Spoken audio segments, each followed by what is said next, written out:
Welcome to Zain Khan Live, where everything is discussed and nothing is censored. Today, the topic of our program is changing the nation through education. Today, the guest of our show is Dr. Bilal Philips. He is a prominent academic, a PhD Islamic scholar, and also the founder of International Open University. Welcome to our show, Dr. Bilal Philips. This is Zain Khan. It's such a pleasure having you on our show, sir. Barakallah fikum. It's my pleasure to be back on your program again. And we can only pray that the program is of benefit to our viewers, our audience, inshallah, and will be put on our scale of good deeds in the time when we'll need it most. Inshallah. So the first question, you're the founder of an incredible online university. I'd like to ask you questions regarding education and how it positively affects the society. What is the philosophy of education according to you? Well, when we look at the definitions of education, and there are many, the philosophies are expressed in these various definitions. And the one which I felt best summarizes what is education is the one which states that education is the transfer of the culture of a civilization to its next generation. That sums up the essence of education. It's not just the facts and figures, the dots and the dashes. It's the package, the whole package, which represents education. Education is not devoid of the cultural context in which that information is being conveyed. No. So if your civilization is a secular civilization, then the education that you will be given will be in accordance with the principles of secularism. But if your education comes from an Islamic civilization, then it should be expected that the same bits and pieces of information which are conveyed in the secular educational system will also be conveyed in the Islamic system, but with an Islamic cultural bias or Islamic cultural understanding. Speaking of secularism, and I'm glad you brought it up. Now, when we look at, there are two sorts of subjects. If we look at theology, or, that's religious. If we look at, in the Islamic perspective, we look at hadith sciences. That's an Islamic, it's an Islamic studies subject. But if we look at other subjects like sociology, we look at psychology, and your university also teaches, it offers a degree on psychology. When it comes to these subjects, do you personally believe in the secularization of education? If not, why? If yes, give us your reasons. Well, the secularization of education was a product of the secularization of the civilization itself, of governance. When governance involved in the 20th century, the global removal of the influence of religion on education. So right and wrong, your morality, your ethics, your system of character building will be one which is devoid of critical elements necessary to create complete human beings who are morally driven, who have a sense, a real sense of right and wrong, which is not just based on what is convenient. So the secularization of education came after the secularization of governance. And we know what happened with the secularization of governance.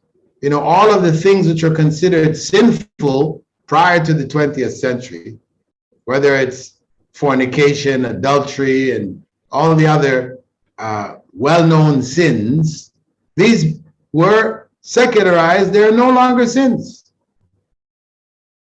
So once you've removed the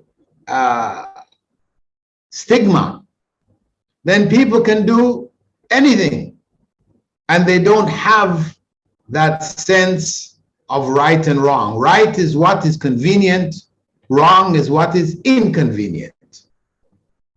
Whereas from the Islamic perspective, then right and wrong has a basis in revelation, divine guidance, which determines ultimately what's right and what is wrong.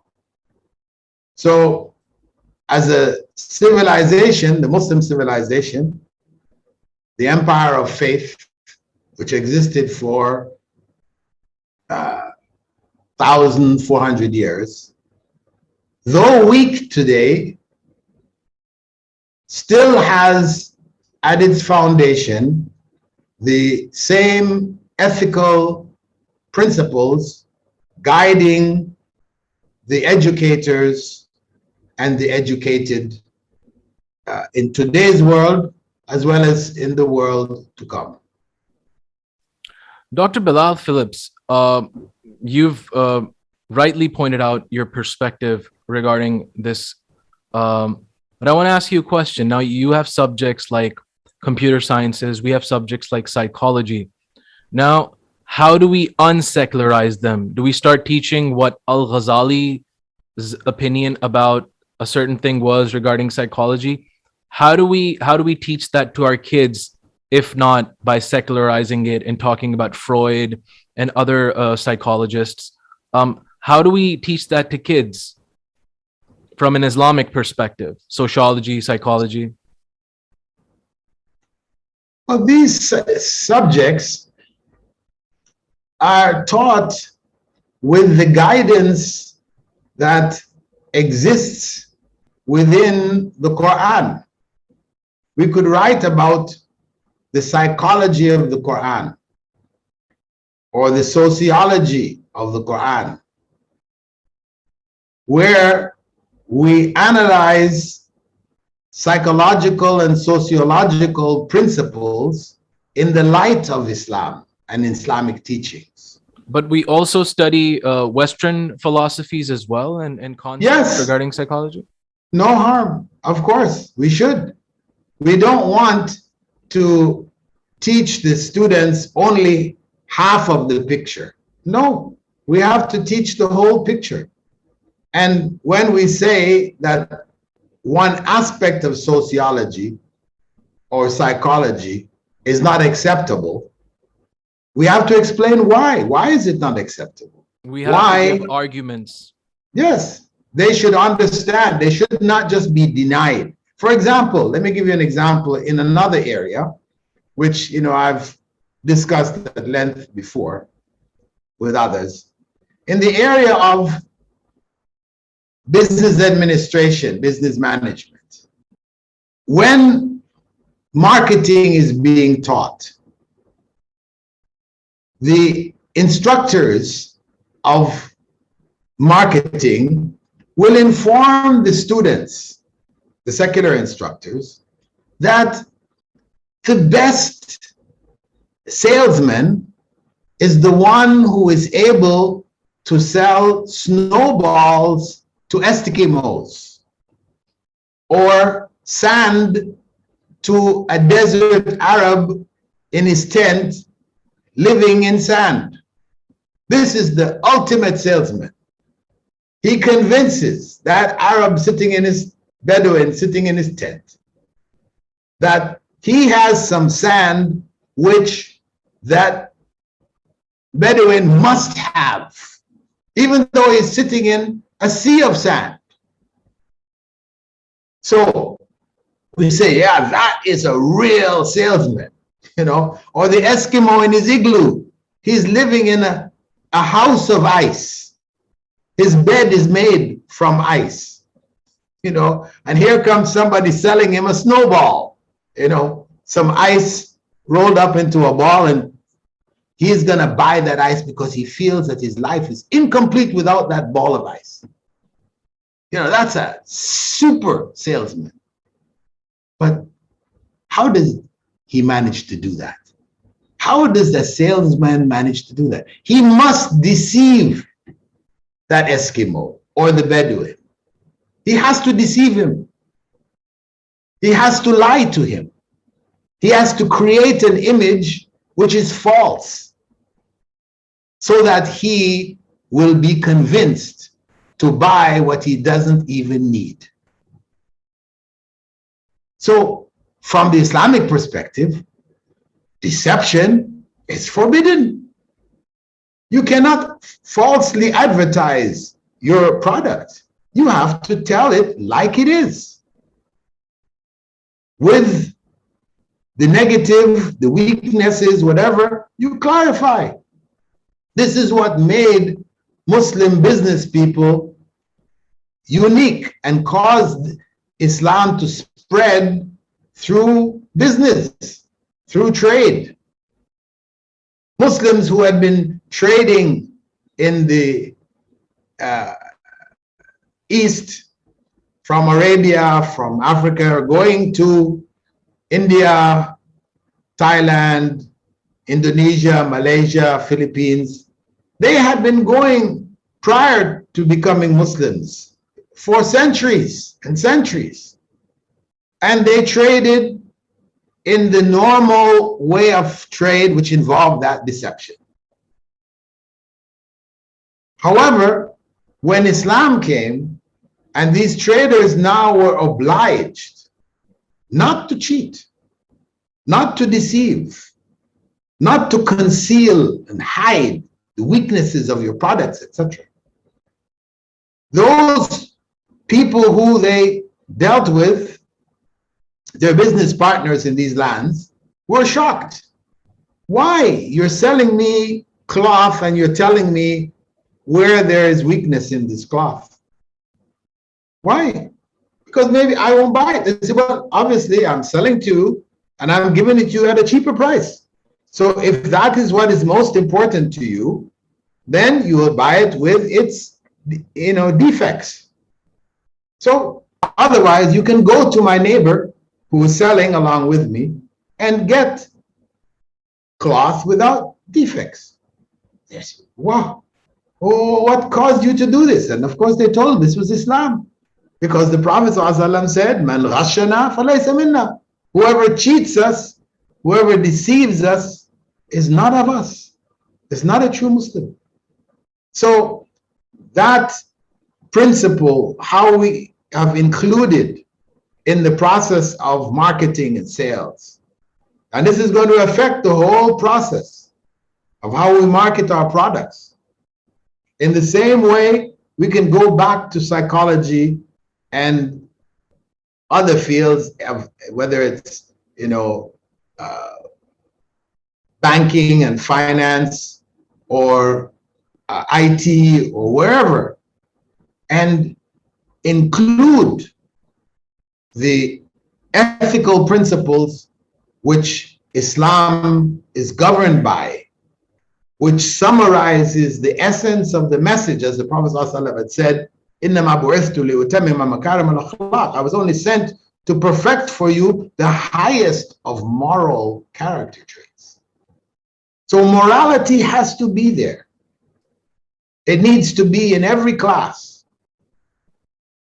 The professors who teach in my university, the International Open University, I insist that everyone who is hired understands this principle, that in every class they should develop some element of moral principles. Moral guidance should be there. It should not just be an exchange of information. There should be beyond that. How is this information to be used? When is it to be used? When is it not to be used? Etc. etc. Dr. Bilal Philips, when we study the history and philosophy of science, we learn that the Muslims were on their peak in Islam's golden age. What was the reason of their regression? Was it lack of education, lack of rationality? What's your opinion on that? Well, Allah talks about, the change of power and dominance of societies as something which takes place in accordance with His destiny. So behind it all is Allah's destiny. But what is obvious to us is that when the Muslim states, or the Muslim state, Muslim empire, began to crumble as a result of internal corruption, then the Muslim world became dominated by the non-Muslim world.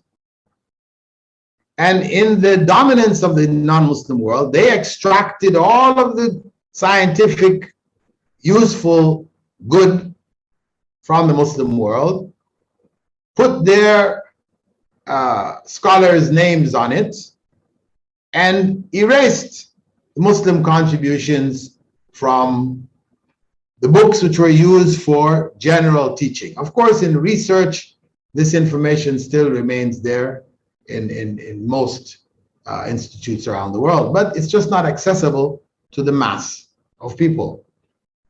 So Muslim contributions to civilization were written out of the textbooks. That's why, alhamdulillah, in the beginning of the 21st century, in the UK, they did a major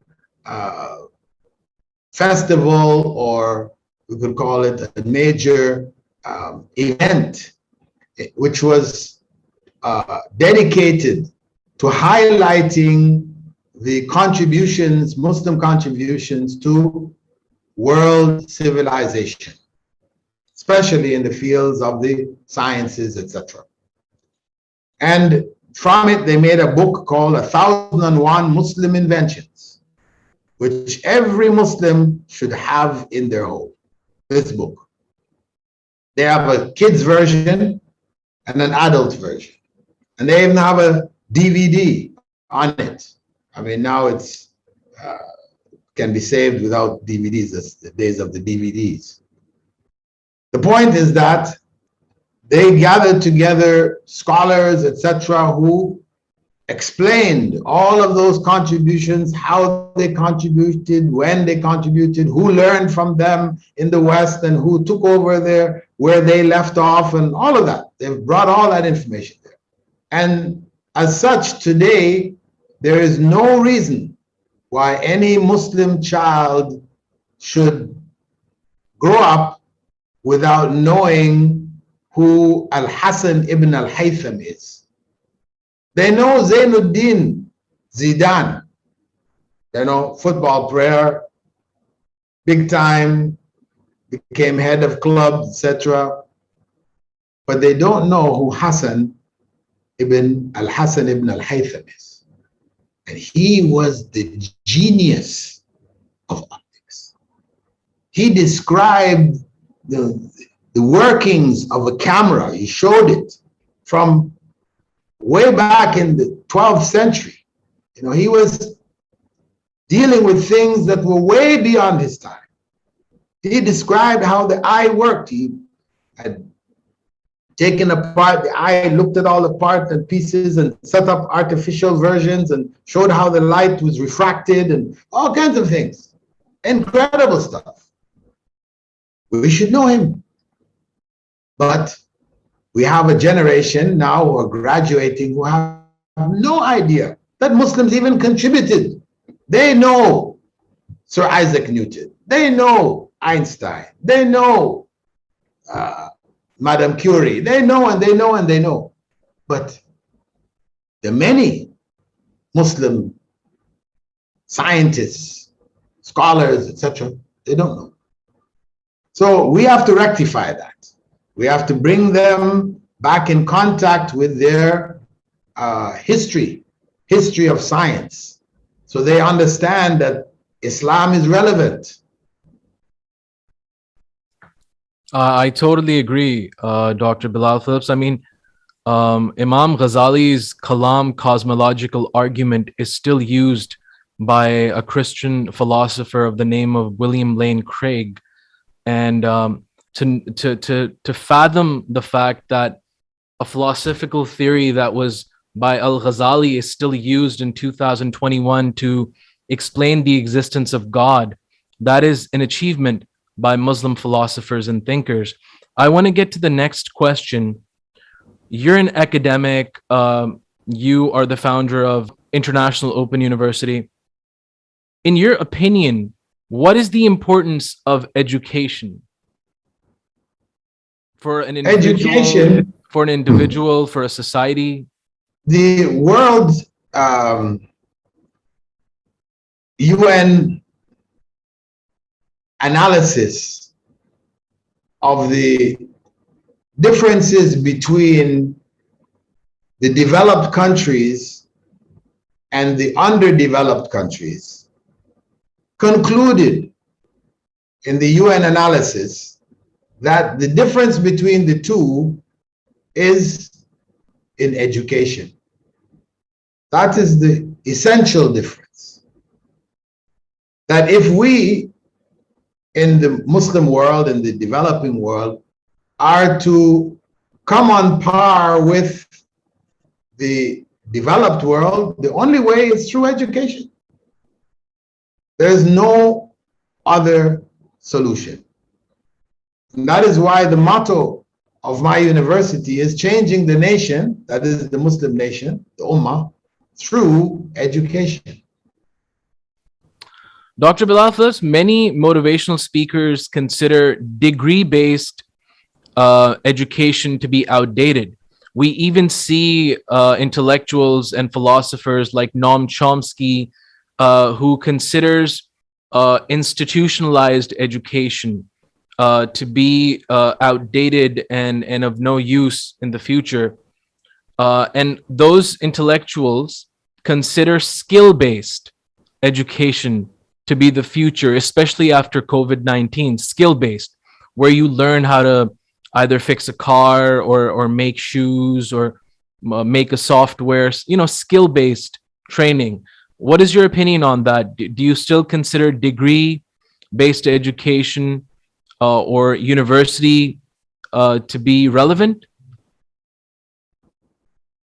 Well, of course, I believe that the degree-based, that is academic study-based system of conveying information and knowledge to be relevant. Not to say that in the future there may be a shift, where new ideas are coming up. The mode of education may change. We may give another name to those who graduate.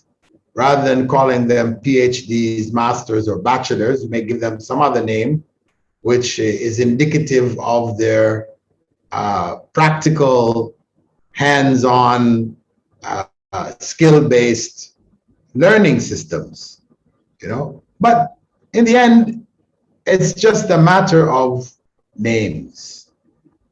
And if we say, and as we're trying to do in in IOU, that we do want our graduates to be relevant, to have the necessary skills to provide for the gaps that are there in the society, or to provide guidance to the society in one way or another, based on their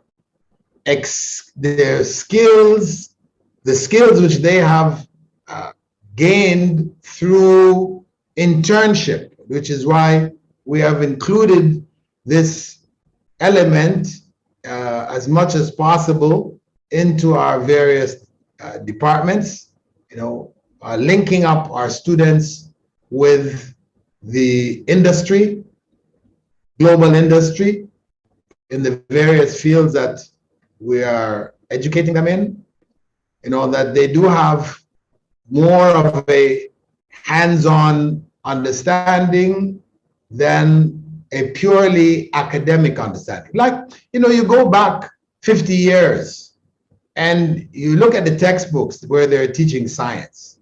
There were a lot of drawings and explanations, written stuff, and many places didn't even have laboratories.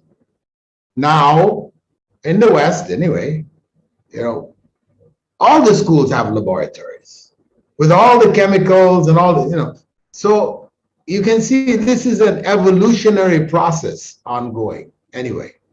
But did it make that knowledge which those who studied without having access, hands-on access to the scientific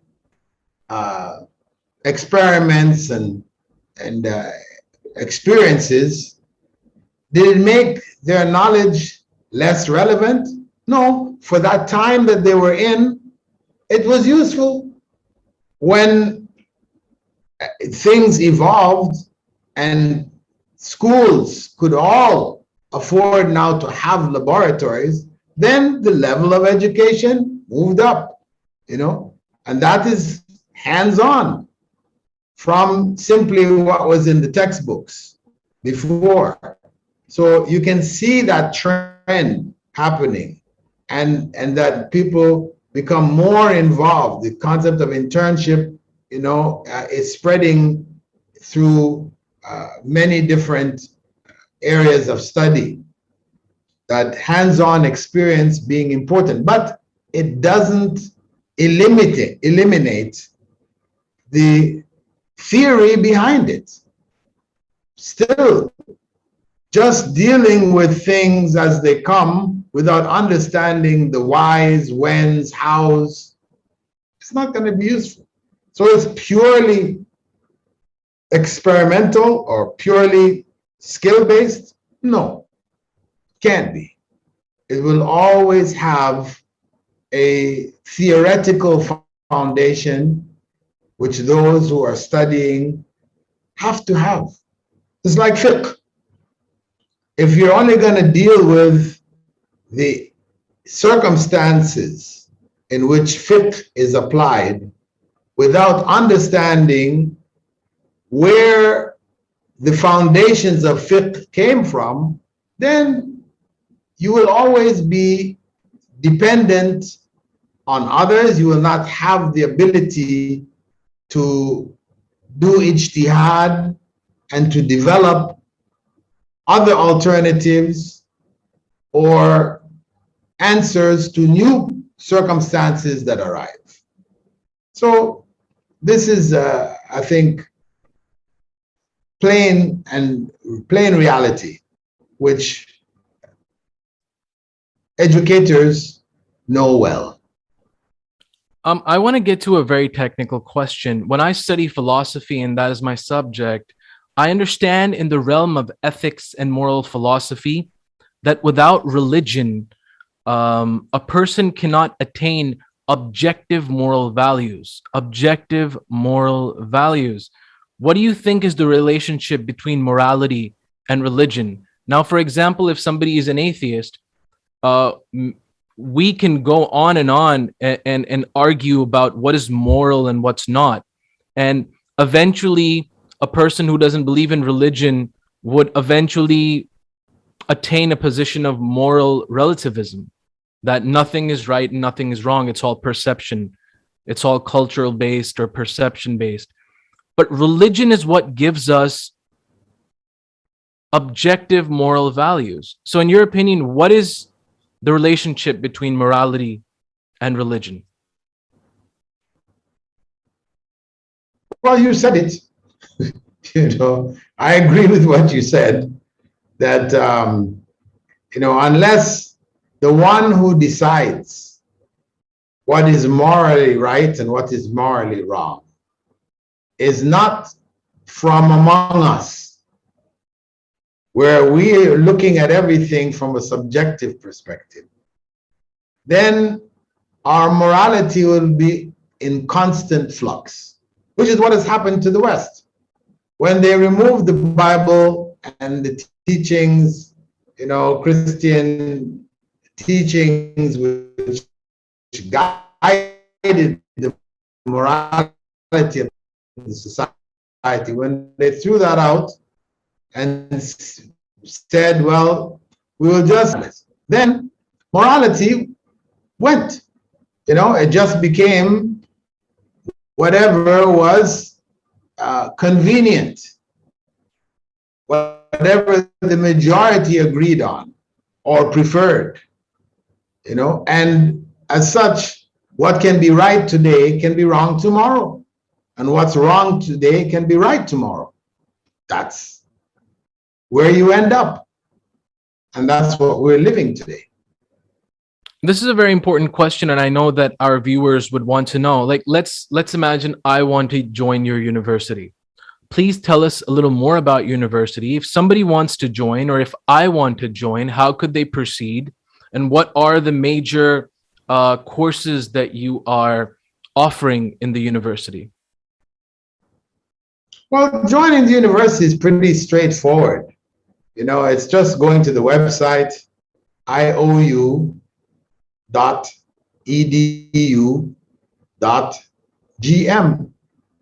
and everything is there. Everything opens up for you. You choose your area of study. Of the areas that we have, 7 or 8 areas are Islamic based. So we have Sharia, BA, Masters, PhD, taught in English medium with Arabic as a subject, which the student has to take, and which is combined with a bachelor's in Arabic. The students can take with English help in explaining the language, bachelor's and master's. That represents the purely, we could say, Islamic, or Arabic, you could say, is not necessarily Islamic in and of itself, but it's taught within the context of Islam. There will be examples from the Quran or from the Hadith and things like this to show and to teach the various principles, grammatical principles, etc. Then the modern subjects, we could call them modern subjects, or some people want to call them secular subjects, but we don't teach them, from a secular perspective. Though we do look at the secular perspective, we have education. And what is being taught in our Department of Education is what is normally taught in any Department of Education around the world, but from an Islamic perspective. So the Islamic connection will be developed there. So students studying will understand. They will see something of the prophetic method, prophetic approach to education. And if we move on to banking and finance, well, it's Islamic banking and finance. These both areas we have bachelors, developing masters currently. And the Islamic banking and finance, alhamdulillah, is addressing a critical need in the Muslim society today to deal with the challenge of riba. And I should go back to education just to emphasize that this is also a very, very important area, as Muslims to a large degree have neglected it today. So many Muslim schools I've visited in countries which are multicultural societies, where half or more of the teachers are non-Muslims in the schools. Why? Because they don't have teachers, Muslim teachers. Why? Because teaching is the subject that people go to when they can't get into anything else. And this is terrible, because the Prophet ﷺ had said that the whole world is cursed except for the teacher and student. And what was he but a teacher? A prophetic teacher, but a teacher nonetheless. So we have neglected this field, and it needs to be revived and lifted up back to its position of honor, which it had in the earlier generations. Dr. But Bilal, moving on, these are like very interesting subjects. How much is the degree? How much does your university cost?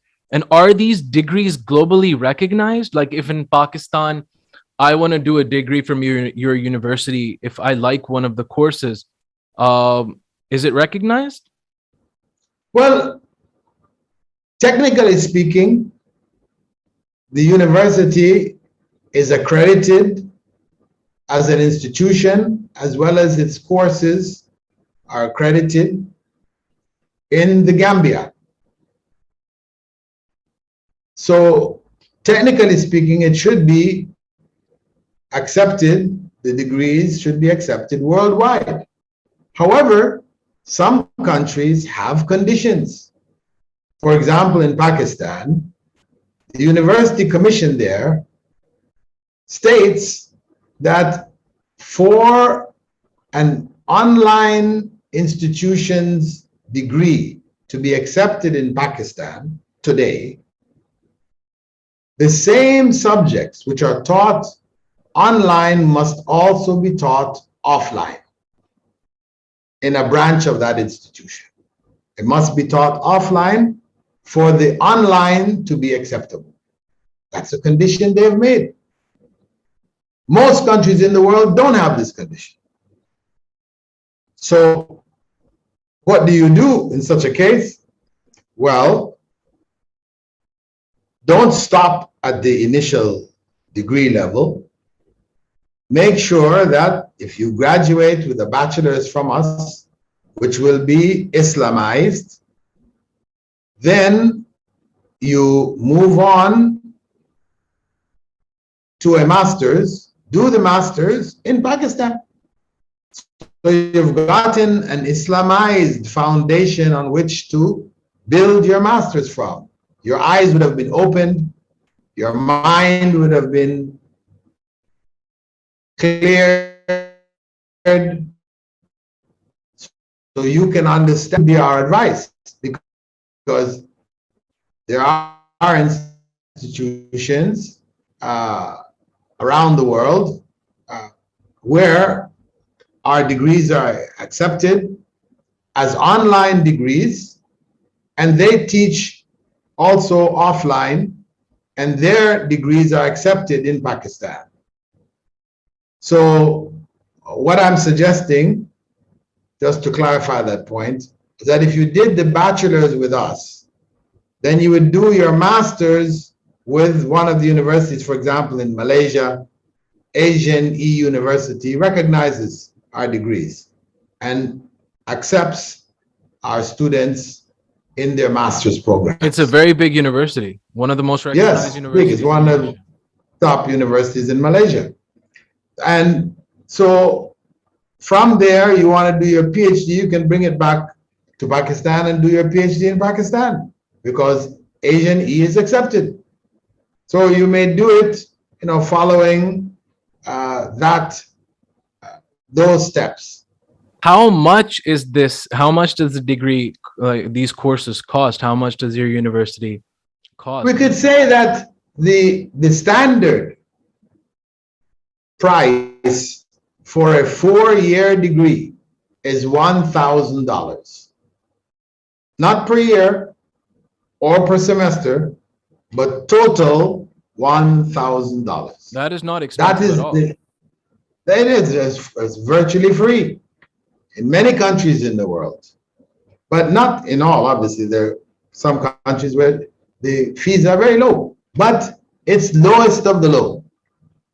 And we do have it scaled because though you may pay 1,000 in Pakistan, for the same degree, somebody in the US pays 4,000. Still, 4,000 is very low. Still, 4,000 is very low. So the idea of getting a degree in the US for $4,000, people would laugh. I mean, you pay more than that for one semester.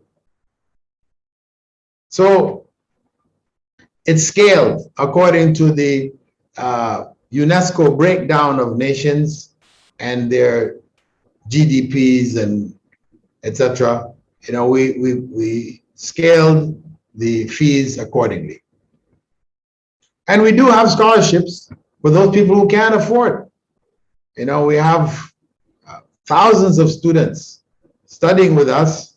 For example, in Africa, we started 3 years ago, we started a project to provide 1 million scholarships to African youth. Because in Africa, less than 10% of those who graduate from high school find places in university. So because education is so critical, as we said in the very beginning, it's very important. If we're going to change, the conditions for a billion people there on the African continent, it has to come through education. So we're trying to provide, the means through scholarships given across the continent to needy students who normally would be eligible for zakah.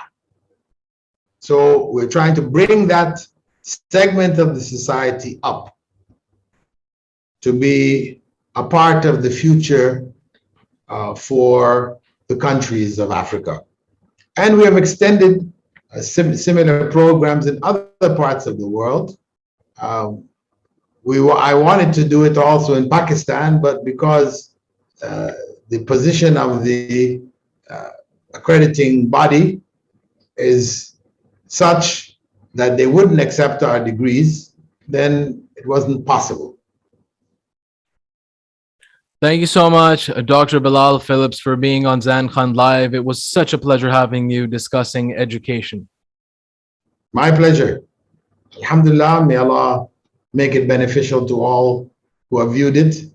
And we hope to be with you again in future programs for the sake of Allah and in service of the Ummah.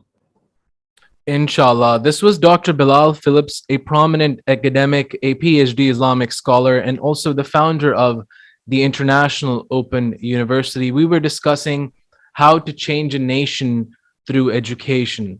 Until the next episode of Zain Khan Live, keep on watching Zain Khan Live. This is Zain Khan. Take care. Assalamu alaikum. Take care. Goodbye.